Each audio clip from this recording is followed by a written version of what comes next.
Soyez bénis, soyez bénis. Les ténèbres arrivent à grands pas. Vu la situation du monde, les choses ne peuvent qu'aller de mal en pire. Beaucoup de gens se demandent comment est-ce que se fera l'avènement de l'Antéchrist et du nouvel ordre mondial. C'est très simple. Le diable et ses enfants savent qu'à cause de leurs méfaits sur terre, bientôt le monde sera plongé dans des catastrophes terribles, soit naturelles, soit des catastrophes orchestrées par les hommes, c'est-à-dire artificielles. Dans tous les cas, nous allons passer d'une époque où il y a de l'abondance à une époque où tout viendra à manquer. Donc, au moment où je vous parle, le diable et ses enfants se préparent déjà en conséquence. Il y a des endroits sur Terre où de l'eau et de la nourriture sont stockés, où des médicaments sont préservés, dans l'anticipation de ce jour fatidique où le monde va basculer. Parce que les enfants de perdition savent que dans un monde où tout viendra à manquer, ceux qui auront le contrôle de la nourriture, de l'eau, des matières vitales seront comme des rois. Et il sera facile pour eux de contrôler les populations qui viendront à manquer de ces éléments naturels. Dans un monde où la majorité des eaux sera contaminée par des radiations, où il n'y aura presque plus de faune et de flore, lorsque tout viendra à manquer, ces enfants de perdition s'érigeront comme des véritables seigneurs sur les autres qui seront dans le besoin. Donc c'est dans ce chaos que le nouvel ordre mondial va vraiment s'établir, prendre de l'ampleur et que l'Antéchrist viendra à régner. Parce qu'il était prouvé que lorsque l'homme, l'être humain, ne mange pas et ne boit pas, sous la pression, il devient irrationnel. Et il est plus facile de le contrôler lorsqu'il est dans le besoin. Amen. Beaucoup de gens n'arriveront pas à faire une semaine, 2 semaines sans manger. Et à cause d'un bout de pain, ils vendront leur âme volontiers à Satan et s'aligneront avec ce gouvernement diabolique qui régnera dans ce chaos. Maintenant, nous chrétiens, que devons-nous faire dans l'attente d'un tel monde? Devons-nous, nous aussi, faire nos réserves de nourriture et d'eau? Ou est-ce que nous devons juste prier? Qu'est-ce qu'on doit faire? Écoutez, la réponse est très simple.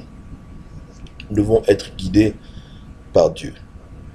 Parce que ce qui est sûr, c'est que même si, dès à présent, nous commençons à faire nos réserves d'eau et de nourriture, il est peu probable que ces réserves-là puissent durer des années. À la rigueur, on peut mettre de l'eau et de la nourriture pour plus que 1 an, 2 ans maximum, mais au-delà, c'est presque improbable. Donc, dans un temps où tout viendra à manquer, il faudra vraiment être à l'écoute de l'Esprit de Dieu, qui lui, voyant tout, sachant tout, nous guidera vers des lieux où nous pourrons nous abreuver et nous nourrir. Amen. Donc, nous devons plus nous préparer en grandissant dans notre relation avec Dieu, en apprenant à écouter sa voix, à reconnaître sa voix, à discerner sa voix, parce que dans ces temps de ténèbres, ce sera la seule chose qui pourra nous maintenir en vie.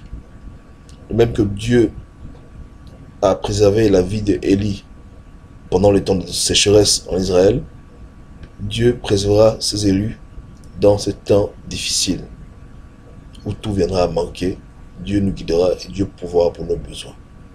Mais ceux qui n'ont pas pris la peine d'apprendre à écouter sa voix maintenant auront du mal à le faire quand ces temps ténébreux viendront. Vous comprenez?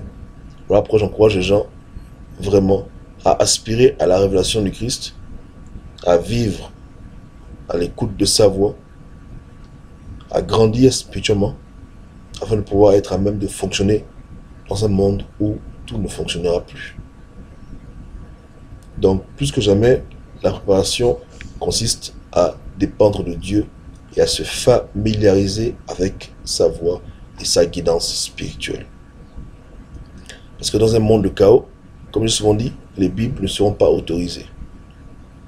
Les Bibles seront traquées, elles seront détruites par plusieurs personnes, contrôlées par le diable.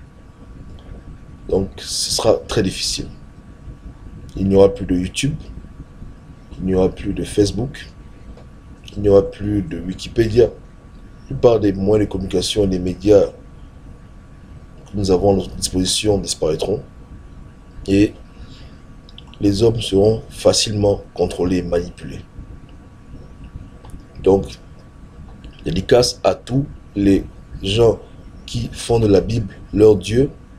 Lorsque ce livre viendra à manquer, j'ai vraiment hâte de voir comment est-ce que vous allez faire pour vous en sortir. Ceux qui refusent de comprendre que les Écritures sont des outils et qu'il faut apprendre à marcher par l'Esprit, dans ce temps à venir, vraiment, vous serez servis. Amen. Donc, chers chrétiens, soyez proches de Dieu, grandissez dans votre relation avec Dieu, parce que les ténèbres arrivent, et la seule préparation qui paiera, qui portera des fruits, comme j'ai dit, c'est la préparation spirituelle. Même si tu veux mettre de côté des rations alimentaires, tu ne pourras pas mettre assez de rations alimentaires pour 30-40 ans, pour toi et ta famille et ton entourage. Ce n'est pas possible. Ce n'est pas possible.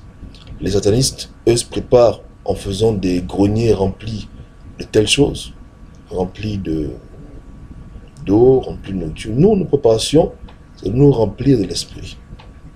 Et dans ce monde à venir, il n'y aura pas de milieu. C'est-à-dire que seuls les extrêmement satanistes vont survivre et seuls les extrêmement chrétiens, les chrétiens qui marchent véritablement par l'Esprit de Dieu, pourront subsister. Ce sera juste ces deux groupes qui existeront. Tous les gens qui sont au milieu, qui sont tièdes, seront complètement exterminés. Car il n'y aura pas de place pour les tièdes. Il n'y en aura pas. Soit tu es pour le diable, soit tu es pour Dieu. Avec tout ce que cela implique. Donc, préparons-nous, grandissons dans la révélation du Christ. Apprenons à être proches de lui. Dès maintenant, consultons-le en toutes choses, qu'il nous guide. Nous serons habitués à lui. Parce que bientôt, le monde va entrer dans une phase ténébreuse. Et nous aurons grand besoin de lui pour pouvoir survivre jusqu'au jour de la délivrance. Soyez bénis et que Dieu vous garde.